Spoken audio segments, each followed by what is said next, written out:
안녕하세요. 저는 올해 74세가 된 서경자라고 합니다. 저는 서울 외곽의 작은 아파트에서 아들이랑 같이 살고 있어요. 남편을 15년 전에 먼저 보내고 나서 줄곧 혼자 지내고 있었는데 다행히 아들 지혁이가 같이 있어서 그나마 외롭지 않게 살고 있답니다. 남편과는 30년 넘게 함께 살았어요. 둘 다 시골에서 올라온 사람들이라 서울에서 정말 힘들게 살았죠. 신혼 때는 단칸방에서 시작해서 남편이 공장에서 일하고 저는 집에서 부업을 하면서 조금씩 돈을 모았거든요. 지혁이가 태어나고 나서는 더욱 허리띠를 졸라 매며 살았어요. 남편은 정말 성실한 사람이었어요. 새벽 5시에 일어나서 밤 10시에 들어오는 생활을 몇십 년간 했는데도 한 번도 불평하지 않았거든요. 술도 담배도 안 하고 오직 가족을 위해서만 살았어요. 여보, 오늘 지혁이 학교 준비물 사야 한다고 했지? 내가 퇴근길에 들러서 사올게. 그리고 이번 달에 좀 여유가 생겼으니까 당신 옷도 하나 사자. 당신이 예쁜 옷 입으면 나도 기분이 좋아져. 우리 지혁이도 엄마가 예쁘게 입고 다니는 걸 좋아하잖아. 무슨 옷까지. 지혁이 학용품만 사면 돼. 내 옷은 입을 만한 게 많아. 그 돈으로 지혁이 학원비나 더 넣어주자. 요즘 애들 다 학원 다니는데 우리 지혁이만 못 보내면 뒤처질까 봐 걱정이야. 여보, 너무 애 걱정만 하지 말고 당신도 좀 챙겨. 내가 당신 이런 식으로 고생시키려고 결혼한 게 아니야. 조금만 더 열심히 해서 우리 가족 모두 편하게 살 수 있도록 할게. 그렇게 남편은 항상 저와 지혁이를 먼저 생각했어요. 자신의 건강은 돌보지 않으면서 말이에요. 그러다가 59세에 심장마비로 갑자기 세상을 떠났어요. 그때 지혁이가 대학교 3학년이었는데 정말 하늘이 무너지는 것 같았어요. 장례식을 치르면서 저는 지혁이에게 이렇게 말했어요. 지혁아, 아버지가 우리를 먼저 보내셨구나. 이제 우리 둘이서 살아야 해. 아버지가 그렇게 열심히 일해서 네 학비 마련해 놓으신 거니까 학교는 끝까지 다녀야 해. 어머니가 뭔 일이든 해서 너 졸업시킬 테니까 걱정하지 마라. 어머니, 저 학교 그만둘까요? 어머니 혼자 어떻게 살아요? 제가 아르바이트라도 더 해서 어머니 도와드릴게요. 아버지 없이 어머니가 얼마나 힘드실지 생각하니까 가슴이 아파요. 안 돼, 지혁아. 네 아버지가 제일 바라던 게 네가 대학 졸업하는 거였어. 그걸 포기하면 아버지가 얼마나 속상해 하시겠니? 어머니는 괜찮으니까 너는 공부만 열심히 해. 그게 아버지한테 효도하는 길이야. 그 후로 저는 정말 악착같이 살았어요. 식당에서 설거지도 하고 청소일도 하고 집에서 할 수 있는 부업이라면 닥치는 대로 했어요. 그렇게 해서 지혁이를 무사히 졸업시켰고 좋은 회사에도 취직시켰어요. 지혁이는 정말 효자예요. 어릴 때부터 말썽 한 번 부리지 않고 착하게 자라줬거든요. 아버지가 돌아가셨을 때도 대학생이었는데 아르바이트까지 하면서 저를 도와줬어요. 졸업하고 나서는 중견기업에 취직해서 지금까지 착실히 다니고 있습니다. 어머니, 저 오늘 말씀드릴 게 있어서 퇴근하고 바로 갈게요. 어머니가 좋아하실 만한 일이에요. 저녁도 밖에서 드시지 마시고 집에서 같이 먹어요. 어머, 무슨 좋은 일이 있다는 거야? 승진이라도 한 거니? 그래도 먼 길 오는데 힘들 텐데 그냥 전화로 얘기해도 되는데 북엇국까지 끓여서 올 필요 없어. 내가 차려놓을게. 아니에요. 이런 건 직접 가서 말씀드려야죠.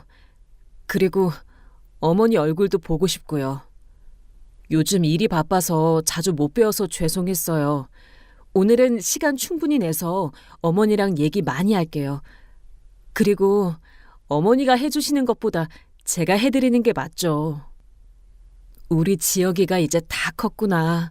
어머니 걱정까지 해주고. 그런데 정말 무슨 일인지 궁금해 죽겠네. 혹시 여자친구라도 생긴 거야? 아니면 정말 승진한 거야? 어머니, 너무 궁금해하지 마세요. 가서 차근차근 말씀드릴게요. 정말 어머니가 기뻐하실 일이에요. 그날 저녁 지혁이가 와서 한 얘기가 바로 결혼 이야기였습니다. 회사 동료 소개로 만난 여자분이 있는데 정말 좋은 분이라면서 결혼을 생각하고 있다고 하더라고요. 어머니, 사실 제가 6개월 전부터 만나고 있는 사람이 있어요. 회사 선배가 소개해준 희진이라는 분인데 정말 착하고 예쁜 사람이에요. 저보다 2살 어리고 성격도 좋아서 어머니께서도 분명 마음에 드실 거예요. 처음에는 저도 신중하게 생각해보고 싶었거든요. 어머니께 소개해드리려면 정말 확실해야 할 것 같아서요. 어머, 우리 지혁이가 드디어 좋은 사람 만났구나. 어머니는 너만 행복하면 다 좋아. 그런데 6개월씩이나 사귀면서 왜 이제야 얘기하는 거야? 진작 데리고 와서 어머니한테 소개시켜주지. 그 아이가 어떤 사람인지 궁금해 죽겠네. 그런데 이제는 정말 확신이 서요. 희진이 정말 좋은 사람이에요. 다음 주 일요일에 같이 오겠다고 했어요. 희진이도 어머니를 뵙고 싶어 한다고 하더라고요. 제가 어머니 자랑을 많이 했거든요. 저는 그 말을 듣고 정말 기뻤어요. 그동안 지혁이가 혼자 있는 게 걱정이었거든요. 그럼 언제 한번 만나볼 수 있을까? 어머니가 직접 보고 인사도 드리고 싶어. 내가 맛있는 것도 해서 대접해 줄게. 그런데 그 아이가 어떤 일을 하는 사람이야? 성격은 어떻고? 회사에서 사무직하고 있어요. 성격은 좀 조용한 편이지만 정말 착해요. 어머니께서도 분명 좋아하실 거예요. 그래서 일주일 후에 지혁이가 희진이를 데리고 왔어요. 처음 만났을 때 희진이의 첫인상은 글쎄요, 좀 차가운 느낌이었어요. 안녕하세요. 희진이에요. 지혁 오빠가 어머님 뵙자고 해서 왔어요. 평소에 어머님 얘기 많이 들었는데 이렇게 직접 뵙게 되니까 좀 떨리네요. 어서 와, 희진아. 우리 지혁이가 항상 자랑하던 아이구나. 이렇게 예쁜 아이를 어떻게 만났을까? 내가 맛있는 것도 해놨으니까 많이 먹어. 지혁이가 어릴 때부터 좋아했던 갈비찜도 했어. 감사합니다. 그런데 저 많이 못 먹어요. 평소에 식욕이 별로 없어서요. 그리고 집에서 먹고 와서 배가 좀 불러요. 제가 정성스럽게 준비한 갈비찜과 잡채를 별로 먹지를 않더라고요. 그리고 말수도 적고 제가 뭘 물어봐도 대충 대답하는 정도였어요. 희진아, 평소에 뭘 좋아해? 어머니가 다음에 해줄게. 그리고 지혁이랑은 언제부터 사귀게 됐어? 우리 지혁이가 어때? 성격이 좀 급한 편인데 힘들지 않아? 아, 저는 별로 가리는 음식 없어요. 그냥 간단한 거면 돼요. 지혁 오빠는 괜찮아요. 성격도 좋고요. 일은 뭘 하고 있어? 회사가 어디야? 집은 어디 살고? 회사 다녀요. 사무직이요. 집은 강남 쪽에 살아요. 대화가 잘 안 이어지더라고요. 지혁이가 중간에서 어색한 분위기를 달래려고 애썼지만 희진이는 별로 관심이 없어 보였어요. 희진아, 어머니께서 요리 정말 잘하시거든? 이 갈비찜 맛 어때? 정말 맛있지? 네, 맛있어요. 그런데 저 배가 너무 불러서 많이 못 먹겠어요. 죄송해요. 괜찮아, 희진아. 그래도 조금씩이라도 먹어봐. 내가 정성 들여서 만든 건데. 감사합니다. 근데 저희 일찍 가야 할 것 같아요. 내일 일찍 일어나야 해서요. 그 후로도 희진이는 저희 집에 거의 오지 않았습니다. 지혁이가 가끔 희진이랑 어머니 뵈러 가겠다고 하면 희진이는 항상 핑계가 있었어요. 어머니, 희진이가 회사 일이 너무 바빠서 자주 못 뵈러 와서 죄송하다고 하네요. 요즘 프로젝트가 크다 보니 주말에도 일해야 하는 경우가 많아서요. 그래도 시간 나면 꼭 뵈러 오겠다고 했어요. 요즘 젊은 사람들 일이 바쁜 건 이해하지만 그래도 이제 가족인데 와서 인사는 해야 하는 거 아니야? 제가 희진이한테 다시 얘기해 볼게요. 희진이도 어머님 뵙고 싶어 하는데 정말 일이 너무 바빠서 그래요. 명절 때도 마찬가지였어요. 추석이나 설날에도 희진이는 항상 친정에만 가고 저희 집에는 잘 오지 않았어요. 어머니, 희진이가 친정어머니가 몸이 안 좋으셔서 이번 추석에는 친정에만 가야 한다고 해요. 희진이도 정말 미안해해요. 다음에는 꼭 같이 오겠다고 했어요. 친정어머니가 아프시면 어쩔 수 없지. 그래도 잠깐이라도 들렀으면 좋았을 텐데. 명절에 시댁에 인사하는 게 예의 아닌가? 요즘 젊은 사람들은 그런 게 부담스러운가 보네. 아니에요, 어머니. 희진이가 그런 사람 아니에요. 정말 사정이 있어서 그런 거예요. 다음에는 꼭 같이 오겠다고 했으니까 이해해 주세요. 하지만 다음에도, 그 다음에도 희진이는 계속 핑계를 대며 오지 않았어요. 저는 점점 희진이가 저를 싫어하는 건 아닌가 하는 생각이 들었습니다. 지혁아, 희진이가 혹시 어머니를 안 좋아하는 건 아닐까? 맨날 안 오는 걸 보니까 내가 뭔가 잘못한 게 있나? 첫날에 너무 많이 물어본 게 부담스러웠나? 아니에요, 어머니. 희진이가 그런 사람 아니에요. 그냥 성격이 좀 내성적이라서 그래요. 시간이 지나면 괜찮아질 거예요. 희진이도 어머님 좋아한다고 하는데 그냥 표현을 잘 못하는 스타일이에요. 저는 지혁이 말을 믿고 기다려봤지만 결혼 후에도 희진이는 한 달에 한 번 올까 말까 했어요. 그렇게 2년이 지나도 희진이의 태도는 별로 달라지지 않았어요. 그나마도 지혁이가 강제로 데려오는 경우가 대부분이었던 것 같습니다. 그렇게 집에 와서도 말수가 적고 제가 해준 음식도 별로 먹지 않고 빨리 가려고만 하더라고요. 지혁 오빠, 우리 일찍 가요. 내일 일찍 일어나야 해서요. 그리고 집에 할 일도 많고요. 조금만 더 있다 가자. 어머니가 준비 많이 하셨는데. 가끔 오는 건데 좀 더 있으면 안 돼? 다음에 또 올 수 있잖아요. 오늘은 정말 일찍 가야 해요. 사실 저는 그때부터 희진이가 저를 별로 좋아하지 않는다는 걸 알고 있었어요. 하지만 아들이 좋아하는 사람이니까 억지로라도 좋게 생각하려고 노력했습니다. 그런데 3년 전 정말 놀라운 일이 생겼어요. 제가 가지고 있던 경기도 파주의 농지가 택지 개발지구에 포함되면서 땅값이 엄청나게 오른 거예요. 할머니, 축하드려요. 파주에 가지고 계신 농지가 택지 개발지구로 지정되면서 보상 대상에 포함됐거든요. 500평 정도 되신다고 하는데 지금 시세로는 대략 8억 정도. 보상금까지 받으시면 10억은 넘을 것 같아요. 정말 대박이세요. 10억이요? 정말 그렇게 많이 오른 건가요?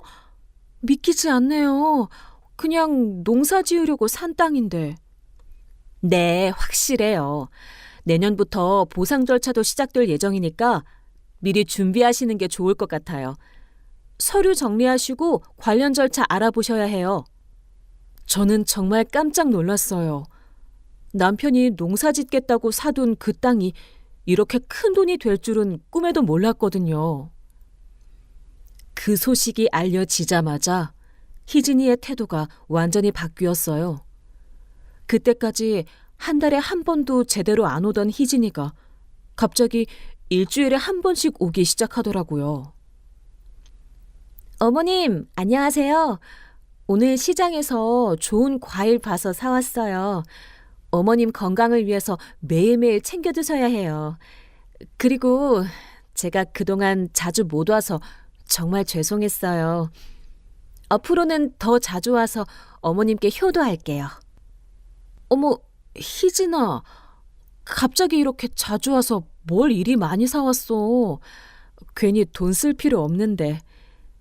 그리고 갑자기 이렇게 자주 오면 너 힘들지 않아? 뭘 그런 말씀을 하세요. 어머님 건강이 제일 중요하죠.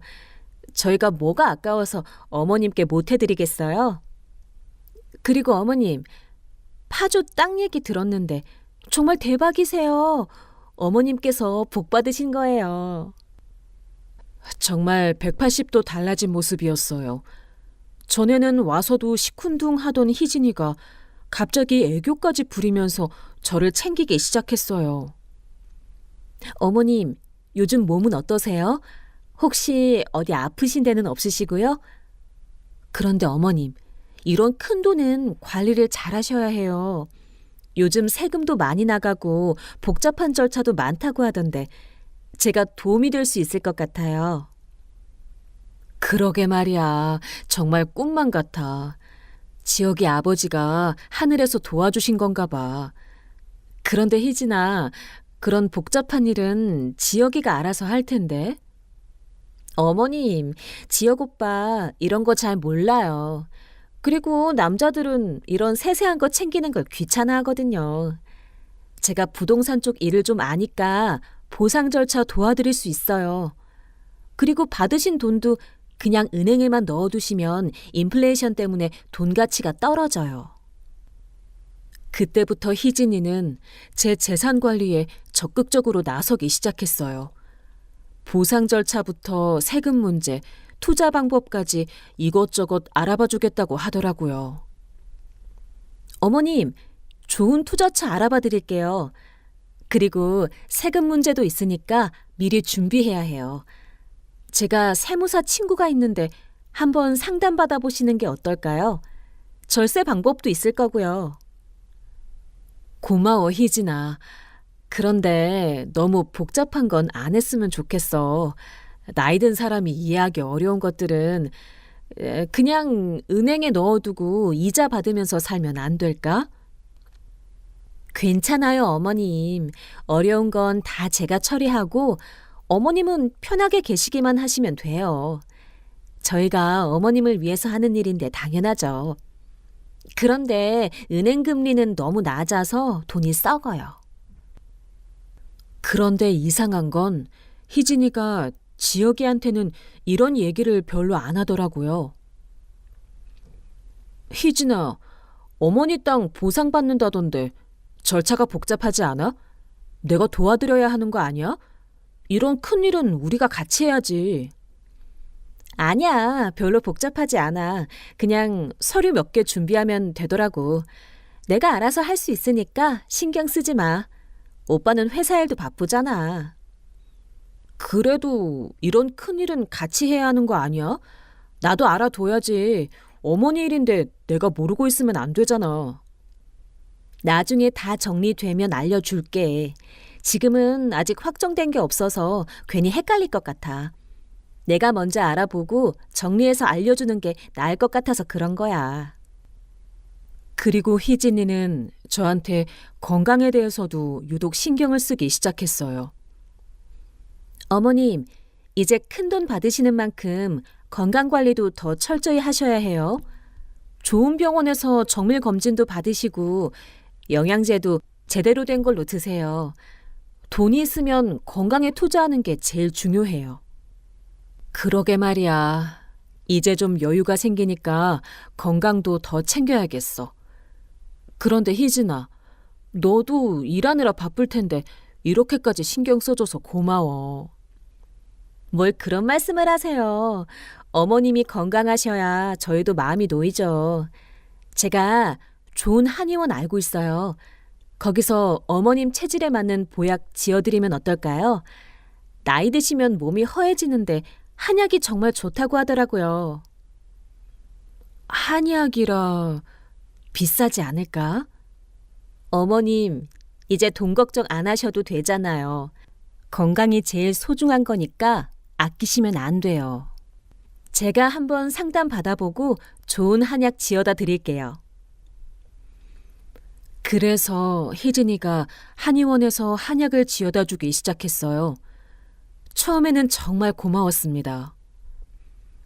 어머님, 이거 어머님 체질에 맞춰서 특별히 조제한 한약이에요. 기력 보충에도 좋고 혈압에도 좋다고 하더라고요. 하루에 한 첩씩 꾸준히 드시면 몸이 많이 좋아지실 거예요. 이거 드시고 만수무강하세요. 고마워, 희진아. 괜히 비싼 한약까지. 정말 미안해. 뭘 그런 말씀을 하세요. 어머님 건강이 제일 중요하죠. 그리고 이제 어머님도 여유 있으시니까 이 정도는 당연히 해드려야죠. 한약을 먹기 시작한 처음 며칠은 괜찮았어요. 그런데 일주일 정도 지나니까 몸에서 이상한 증상들이 나타나기 시작했습니다. 어지럽고 속이 메스껍고 잠도 잘 안 오더라고요. 희진아, 이 한약 먹고 나서 몸이 좀 이상해. 어지럽고 속도 안 좋고. 혹시 내 몸에 안 맞는 건 아닐까? 어머님, 그거 명현 반응이에요. 한약 먹을 때 처음에 그런 증상이 나타날 수 있다고 하더라고요. 몸이 좋아지는 과정에서 나타나는 자연스러운 현상이니까 걱정하지 마세요. 그런가? 그런데 정말 힘들어. 조금만 참으세요. 이걸 넘기면 몸이 정말 좋아지실 거예요. 중간에 끊으면 효과가 없다고 하니까 꾸준히 드세요.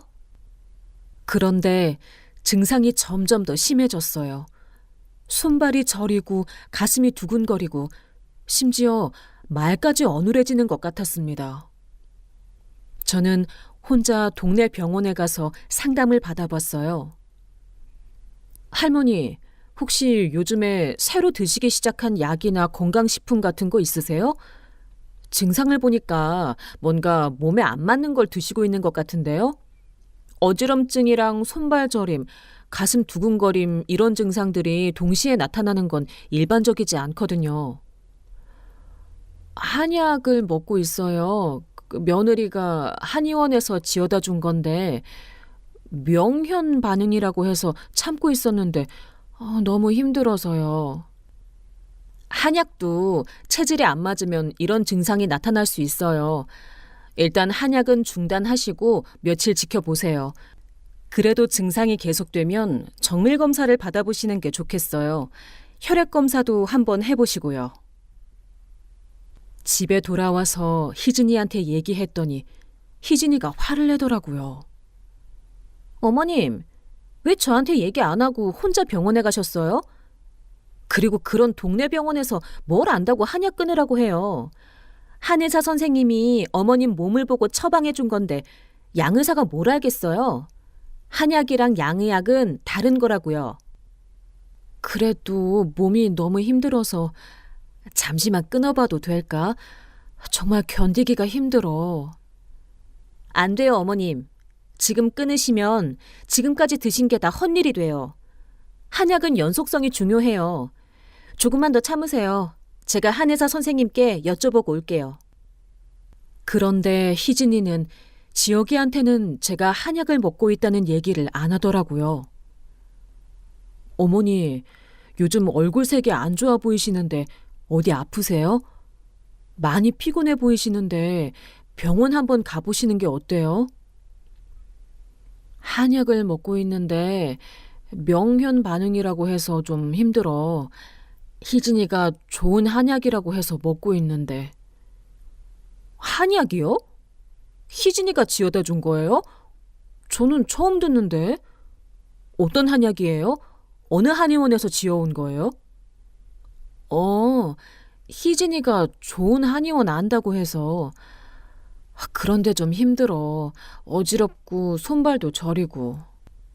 어머니, 한약도 함부로 드시면 안 돼요. 제가 희진이한테 얘기해서 어떤 한약인지 확인해 볼게요. 그리고 너무 힘드시면 일단 중단하시는 게 좋을 것 같은데요. 그런데 희진이는 지혁이한테 그냥 일반적인 보약이라고 둘러댔어요. 오빠, 그냥 어머님 연세에 드시는 일반적인 보약이야. 인삼, 당귀 이런 거 들어간 거. 별로 특별한 거 아니야. 어머님께서 좀 허하시다고 해서 기력 보충용으로 지어드린 거야. 그래도 어머니가 힘들어 하시던데 한번 끊어보는 게 어때? 명현 반응이라고 해도 너무 심하면 안 되잖아. 아니야. 한약은 꾸준히 먹어야 효과가 있어. 중간에 끊으면 의미가 없다고 하더라고. 어머님도 계속 드시고 싶어 하시던데 조금만 더 참으시면 좋아지실 거야. 그런데 사실은 제가 한약을 끊고 싶어 했거든요. 희진이가 지혁이한테 거짓말을 한 거였어요. 그리고 희진이는 제가 한약을 거부하면 이상하게 예민하게 반응했습니다. 희진아, 정말 몸이 안 좋아서 한약을 좀 쉬고 싶어. 이렇게 계속 힘들면 어떡해. 차라리 양약을 먹는 게 나을 것 같아. 어머님, 왜 자꾸 그러세요? 좋다고 해서 지어다 드리는 건데 이렇게 의심하시면 어떡해요. 저한테 불신이 있으신 거예요? 제가 어머님한테 해가 되는 일을 하겠어요? 어머님 건강을 위해서 비싼 한약 지어다 드리는 건데 이렇게 의심받으니까 정말 서운해요. 그런 게 아니라 정말 몸이... 희진이 마음은 고맙지만 어머님, 저 정말 상처받아요. 제가 그동안 어머님께 얼마나 정성을 다했는데 이렇게 의심하시면 어떡해요. 다른 사람들은 며느리가 이렇게까지 해줘도 고마워하지 않나요? 저 정말 마음 아파요. 희진이가 울면서 그렇게 말하니까 저도 미안한 마음이 들어서 계속 한약을 먹을 수밖에 없었어요. 며칠 후 정말 심각한 증상이 나타났습니다. 갑자기 의식이 흐려지면서 쓰러질 뻔한 거예요. 집안에서 걸어가다가 갑자기 다리에 힘이 빠지면서 벽에 기대지 않으면 서 있을 수가 없었어요. 그때 마침 지혁이가 안부 확인차 전화를 걸어왔는데 제가 말을 제대로 못하니까 깜짝 놀라서 바로 달려왔어요. 어머니, 왜 이렇게 되셨어요? 얼굴색도 안 좋고 말씀도 어눌하게 하시고. 이건 정상이 아니에요. 당장 병원 가야겠어요. 무슨 한약이 이렇게 만들어요? 괜찮아. 그냥 약 때문에 희진이가 명현 반응이라고 했어. 조금만 참으면 좋아진다고. 어머니, 이게 어떻게 명현 반응이에요?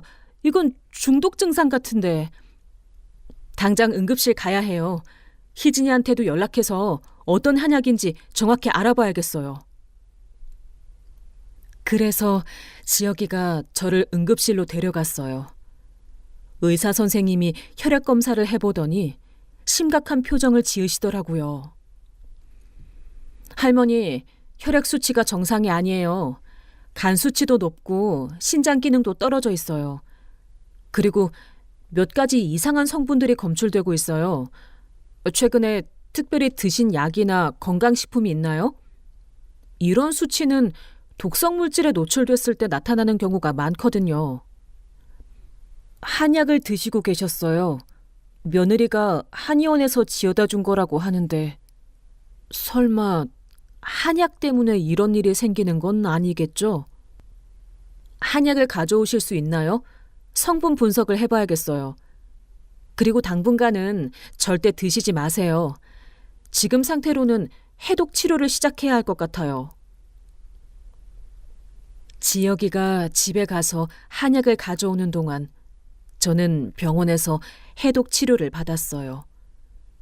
의사 선생님 말로는 정말 위험한 상황이었다고 하더라고요. 할머니, 혈액 속에 중금속 성분이 검출됐어요. 비소와 수은 수치가 정상보다 훨씬 높게 나왔어요. 이런 수치가 나오려면 상당 기간 독성 물질에 노출됐어야 하는데 정말 다행히 빨리 오셨네요. 조금 더 늦었으면 생명이 위험했을 수도 있어요. 중금속이라니요? 그럼 제가 독을 먹고 있었던 건가요? 어떻게 이런 일이... 일단 한약 성분 분석 결과를 봐야 정확히 알 수 있지만 현재 상태로는 그럴 가능성이 높아요. 혹시 그 한약을 누가 가져다 줬는지 정확히 기억하시나요? 그리고 어느 한의원에서 조제한 건지도 확인해야 해요. 그때 지혁이가 한약을 들고 돌아왔어요. 의사 선생님이 그 한약을 보더니 바로 검사실로 보내더라고요. 어머니, 괜찮으세요? 의사 선생님, 어머니 상태가 어때요? 정말 한약 때문에 이런 일이 생긴 건가요? 다행히 빨리 오셔서 치료할 수 있었어요. 하지만 이런 독성 물질에 장기간 노출되면 간이나 신장에 영구적인 손상이 올 수도 있어요. 앞으로 정기적으로 검사를 받으셔야 할 것 같아요. 저는 그 말을 듣고 온몸이 떨렸어요. 희진이가 저한테 독을 먹였다는 게 믿어지지 않았거든요. 다음 날 검사 결과가 나왔을 때 정말 충격적인 사실이 밝혀졌습니다. 한약 성분 분석 결과가 나왔는데요. 이건 일반 한약이 아니에요. 비소와 수은 같은 중금속이 다량 포함되어 있고 심지어 일부 성분은 독성이 매우 강한 화학물질이에요. 이런 건 정식 한의원에서는 절대 나올 수 없는 물질들입니다. 불법으로 제조된 게 확실해요. 그럼 이게 불법으로 제조된 거라는 말씀이신가요? 정말 며느리가 어머니를 독살하려고 한 건가요? 현재 상황으로는 그럴 가능성이 매우 높아 보여요. 그리고 이 정도 농도라면 계속 복용했다면 생명이 위험했을 겁니다. 지금 당장 경찰에 신고하시는 게 좋겠어요. 저는 그 순간 머리가 하얘졌어요. 정말로 희진이가 저를 죽이려고 했다니. 지혁아, 이게 정말 사실이야? 희진이가 정말로 나를... 어떻게 이런 일이... 어머니, 아직 확실하지 않아요. 뭔가 오해가 있을 수도 있어요. 제가 희진이한테 직접 물어볼게요. 희진이가 그럴 사람이 아닌데. 하지만 지혁이가 희진이한테 전화를 했을 때 희진이는 이상하게 당황하더라고요. 희진아, 어머니가 응급실에 실려갔어. 네가 가져다 준 한약 때문에. 병원에서 성분 분석을 했는데 독성 물질이 나왔다는데? 너 도대체 어디서 그 한약 지어왔어? 한의원 이름이랑 주소 좀 정확히 알려줘. 뭐라고? 그럴 리가 없는데. 분명히 한의원에서 제대로 지어온 건데. 병원에서 잘못 검사한 거 아니야. 그런 일이 있을 수 없어.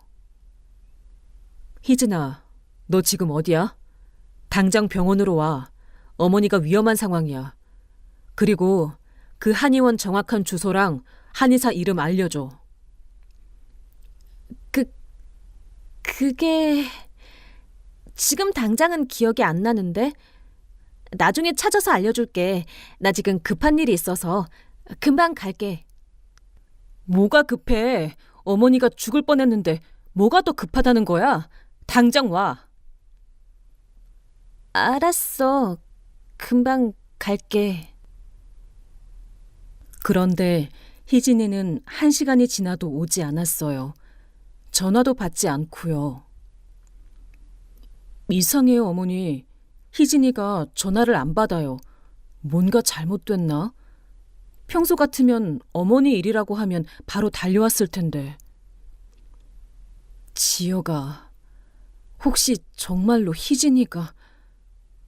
나는 이제 확신해. 희진이가 정말로 나를 죽이려고 한 거야. 어머니, 그런 말씀하지 마세요. 아무리 그래도 희진이가 그럴 리는... 분명히 오해가 있을 거예요. 그때 경찰이 병원으로 왔어요. 의사 선생님이 신고를 한 거였어요. 안녕하세요. 독성물질 관련해서 신고 접수되어서 왔습니다. 혹시 그 한약을 누가 가져다 줬는지 말씀해 주시겠어요? 이런 독성물질이 포함된 약물은 불법 제조된 가능성이 높거든요. 저희 아내입니다. 그런데 아직 확실하지 않아서. 아내가 한의원에서 지어왔다고 했는데. 아내분께서 어디서 그 한약을 구하셨는지 아시나요? 그리고 지금 연락이 되나요? 조사를 위해서 출석 요청을 해야 할 것 같은데요. 며느리가 한의원에서 지어왔다고 했는데 어느 한의원인지는 정확히 모르겠어요. 그리고 지금 연락이 안 되고 있어요. 그럼 집 주소 알려주시겠어요? 직접 찾아가서 확인해 보겠습니다. 이런 사안은 빠른 수사가 필요하거든요. 그렇게 경찰이 희진이를 찾으러 갔는데 희진이는 집에 없었어요. 그리고 놀랍게도 집에서 이상한 물건들이 발견됐다고 하더라고요. 할머니, 아드님 댁에서 수상한 물건들이 발견됐습니다. 각종 화학약품이랑 한약재들, 그리고 독성물질 제조법이 적힌 노트까지 있었어요. 컴퓨터 하드에서도 관련 자료들이 많이 나왔고요. 그럴 리가 없는데 희진이가 왜 그런 걸... 정말 희진이가 어머니를... 그리고 컴퓨터에서 할머니 재산 관련 자료들도 많이 발견됐어요. 부동산 시세 조사 자료, 상속 관련 법률 자료, 그리고 다른 남자와 주고받은 메시지들까지. 계획적인 범행으로 보입니다. 저는 그제서야 모든 걸 깨달았어요. 희진이가 처음부터 계획을 세우고 저를 속였던 거예요. 그럼 희진이가 정말로 내 돈을 노리고 나를 죽이려고 한 거네요. 그리고 다른 남자까지 있었다고요? 현재 상황으로 봐서는 그럴 가능성이 매우 높아 보입니다. 일단 아내분을 찾는 즉시 체포할 예정이고 할머니께서는 피해자로서 정식 고발을 하시는 게 좋겠어요. 지혁이는 완전히 충격을 받은 상태였어요.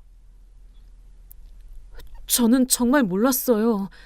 희진이가 그런 사람인 줄... 어머니, 정말 죄송해요. 제가 사람을 잘못 봤네요. 어머니를 그런 위험에 빠뜨렸어요. 지혁아, 너는 잘못이 없어. 나도 처음에는 희진이가 정말 착한 아이인 줄 알았으니까. 그 아이가 너무 교활했던 거야. 그런데 경찰 조사 과정에서 더 충격적인 사실들이 밝혀졌어요. 할머니, 추가로 조사한 결과 아내분이 불법 약물 제조업체와 연결되어 있다는 걸 확인했습니다. 그리고 다른 남자와 불륜 관계에 있다는 증거도 나왔어요. 휴대폰 메시지와 통화 기록을 보면 둘이 함께 이 계획을 세웠던 것 같습니다. 다른 남자라뇨? 희진이가 불륜을... 네, 그 남자와 함께 할머니를 독살한 후 재산을 가로채려는 계획을 세웠던 것 같습니다. 휴대폰 메시지에서 관련 대화 내용들이 발견됐거든요. 정말 치밀하게 계획된 범죄입니다. 저는 정말 분노가 치밀어 올랐어요. 그동안 저를 그렇게 잘 대해주면서 속으로는 저를 죽일 계획을 세우고 있었다니. 정말 무서운 아이였네요. 어떻게 그렇게 연기를 잘할 수가 있죠? 저를 완전히 속였잖아요. 이런 범죄자들은 대부분 연기에 능숙합니다. 피해자의 신뢰를 얻는 게 중요하거든요. 할머니께서 의심하지 않고 한약을 계속 드셨다면 정말 위험했을 거예요. 며칠 후 희진이가 체포됐다는 소식이 들려왔어요. 다른 남자와 함께 외국으로 도망가려고 했는데 공항에서 붙잡혔다고 하더라고요. 할머니, 범인을 체포했습니다. 조사 과정에서 증거들이 확실히 나왔어요. 할머니 땅값이 오른다는 소식을 듣고 나서부터 본격적으로 범행을 계획했다는 것이 휴대폰 메시지와 각종 증거로 밝혀졌습니다. 정말 악질적인 범죄네요. 정말 그런 증거들이 나왔다고요? 어떤 내용들이 발견됐나요? 네, 휴대폰에서 불륜 상대와 주고받은 메시지들이 발견됐는데 처음에는 단순히 시댁을 싫어한다는 내용이었다가 할머니 땅값이 10억 넘게 올랐다는 소식 이후부터 갑자기 할머니를 어떻게 처리할지에 대한 구체적인 계획들이 나타나기 시작했어요. 그리고 독성 물질을 한약으로 위장해서 장기간에 걸쳐 투여하는 방법에 대한 대화 기록들도 있습니다. 지혁이는 그 소식을 듣고 완전히 무너졌어요. 어머니, 정말 죄송해요. 제가 그런 사람과 결혼해서 어머니를 그런 위험에 빠뜨렸네요. 정말 용서할 수 없어요. 저는 정말 몰랐어요. 희진이가 평소에 어머님을 피하는 것도 그냥 내성적인 성격 때문인 줄 알았는데. 지혁아, 너는 잘못이 없다고 했잖아. 그 아이가 너무 교활했던 거야. 나도 완전히 속았으니까. 이제 다 끝났으니까 앞으로만 생각하자. 앞으로는 제가 더 조심하겠어요. 그리고 어머니를 더 잘 보살펴 드릴게요. 이런 일이 다시는 일어나지 않도록 할게요. 희진이의 재판이 시작됐을 때 정말 많은 사실들이 밝혀졌습니다. 희진이는 결혼 후 첫 몇 년간은 그냥 시댁을 싫어해서 피하고 있었는데 제 땅값이 오른다는 소식을 듣고 나서부터 다른 남자와 사귀기 시작했고 그때부터 독살 계획을 세웠다는 것이 증거로 드러났어요. 피고인은 처음에는 단순히 시댁을 기피하는 정도였으나 피해자의 재산 가치가 급등한다는 사실을 알게 된 후 불륜 상대와 함께 범행을 계획했습니다. 피고인의 휴대폰에서 발견된 메시지를 보면 이제 10억이면 우리 편하게 살 수 있어. 어머님이 빨리 돌아가시면 좋겠다. 한약에 그걸 섞으면 모를 거야 등의 구체적인 대화 내용들이 나와 있습니다. 피해자가 사망하면 상속 재산을 가로채려는 목적으로 독성 물질이 포함된 가짜 한약을 제조하여 장기간에 걸쳐 투여했습니다. 이는 명백한 살인미수이며 재산을 노린 계획적 범죄입니다.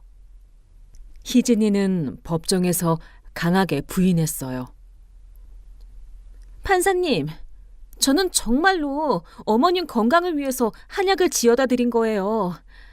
제가 어머님을 해치려고 했다는 건 말이 안 돼요. 저는 그냥 어머님이 부담스러워서 자주 못 뵀던 거지 나쁜 마음은 없었어요. 그리고 그 메시지들은 제가 보낸 게 아니에요. 누군가 제 휴대폰을 해킹했거나 조작한 거예요. 하지만 증거들이 너무 명확했어요.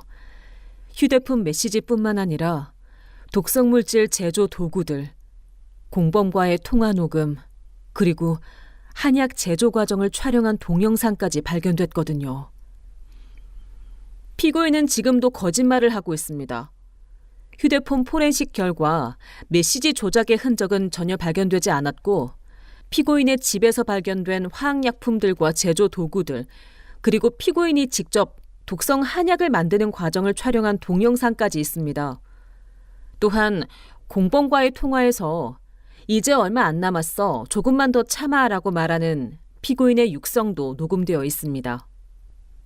피고인의 범행은 매우 계획적이고 악질적입니다.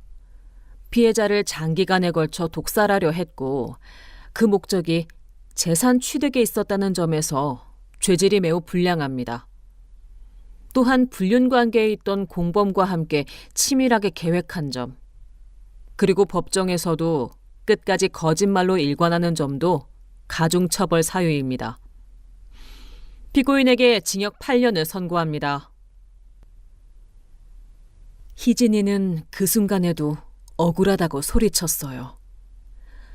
저는 억울해요. 이건 누명이에요. 제가 언제 그런 계획을 세웠다는 거예요? 그 동영상도 조작된 거고 녹음도 가짜예요. 하지만 이미 늦었죠. 모든 증거가 희진이의 거짓말을 증명하고 있었으니까요. 재판이 끝난 후 저는 정말 허탈했습니다. 그냥 저를 싫어해서 피하던 며느리가 돈 때문에 저를 죽이려고까지 했다니. 지혁아, 사람 마음이라는 게 정말 무서운 것 같아. 돈이 사람을 이렇게까지 변하게 만들 수가 있구나. 그냥 나를 싫어하기만 했어도 괜찮았는데 어떻게 죽이려는 생각까지 할 수가 있을까? 어머니, 정말 죄송해요. 제가 더 주의 깊게 살펴봤어야 했는데 희진이가 어머니를 피하는 것도 이상하다고 생각했어야 했는데 어머니가 그런 위험에 처하도록 방치했네요. 앞으로는 절대 이런 일 없도록 제가 더 잘 지켜드릴게요. 아니야, 지혁아. 너도 희진이가 그냥 내성적인 줄 알았잖아. 우리 모두 속은 거야. 그래도 다행히 일찍 발견해서 큰일은 안 났잖아. 이제는 그 일은 잊고 우리끼리 잘 살자. 그 후 저는 몸을 회복하는데 꽤 오랜 시간이 걸렸어요. 독성 물질 때문에 간과 신장이 손상됐거든요. 하지만 지혁이가 정말 잘 돌봐주어서 점점 좋아졌습니다. 어머니, 오늘 병원 검사 결과 어떻게 나왔어요? 많이 좋아졌다고 하더라. 꾸준히 치료받으면 완전히 회복될 수 있을 것 같아. 정말 다행이에요. 앞으로는 제가 어머니 건강관리 더 철저히 할게요. 그리고 제 땅도 결국 보상을 받았어요. 정말로 10억이 넘는 큰 돈이었지만 이제는 그 돈이 그렇게 기쁘지만은 않더라고요. 지혁아, 이 돈 때문에 이런 일이 벌어진 것 같아서 씁쓸해. 어머니, 그런 생각하지 마세요. 돈이 문제가 아니라 희진이가 문제였던 거예요. 앞으로는 이 돈으로 어머니께서 편하게 사시면 돼요. 그래, 이제는 정말 조심해서 살아야겠어. 아무나 믿으면 안 되겠다. 지금 저는 지혁이와 함께 조용히 살고 있어요. 지혁이는 희진이와 이혼 절차를 밟았고 저를 더욱 잘 보살펴주고 있습니다. 가끔 그때 일을 생각하면 아직도 소름이 돋아요. 만약 그때 병원에 가지 않았다면 지금쯤 저는 이 세상에 없었을지도 모르거든요.